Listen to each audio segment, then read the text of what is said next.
बिस्मिल्लाहिर्रहमानिर्रहीम। अस्सलाम वालेकुम। मैं इस वक्त मौजूद हूँ डिस्ट्रिक्ट जैकबाबाद सिंध में। ये गांव जो है नाच के नाम से जाना जाता है। मौला दाद जो है कस्बे का नाम है।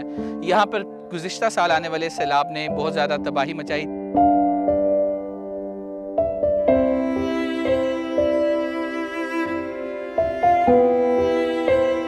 सैलाब में सारा मेरा गया है, माल गया है, जानवर गया है, हर शय सामान गया है। मैं वो सड़क पर पड़ा है। मार वक्ते अस्ता वक्ते नेस्ता माँ कथी दे रोडा ही सरा हौरा गमसाना।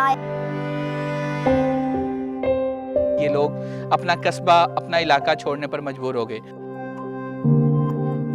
और तकरीबन इन्होंने 4 से 5 माह सड़क के किनारे गुजारे और बेदाद के इंतज़ार में, दाद रसी के इंतज़ार में ये लोग बैठे रहे। इस्लामिक हेल्प की टीम को जब इस इलाके के बारे में पता लगा तो उन्होंने यहाँ पर विज़िट किया। इस इलाके के लोगों के लिए उन्होंने घर बनाकर देने का फ़ैसला किया। आज अल्हम्दुलिल्लाह ये दिन आ चुका है कि जब इस्लामिक हेल्प की जानिब से तामीर किए गए घर जो हैं इन लोगों को दे दिए गए हैं।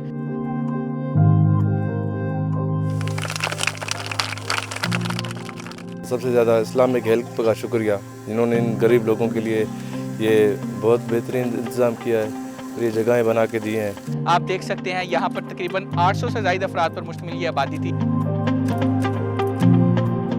इनके लिए 33 मकानात जो हैं तमीर किए गए हैं और इन लोगों के हैंड ओवर कर दिए गए हैं। अल्हम्दुलिल्लाह ये लोग अब कच्चे मकान से जो हैं पक्के मकान जो हैं इनके पास आ चुके हैं। शुक्रिया इस्लामिक हेल्प। अल्हम्दुलिल्लाह तमाम फैमिलीज़ इन घरों में मुंतकिल हो चुकी हैं और ये सब कुछ मुमकिन हुआ आपके ताउन से। वो ताउन जो हमारे पाकिस्तान में सैलाब मुतासिरीन के लिए आपने हमें भेजा, आपके डोनेशन से आज ये लोग अपने घरों में जाकर आबाद हैं। अल्लाह का शुक्र है, जो बरसात आएगी, बारिश आएगी, हमारा घर गिरेगा नहीं, हमको ये टेंशन नहीं है, हमको पक्का घर मिला है।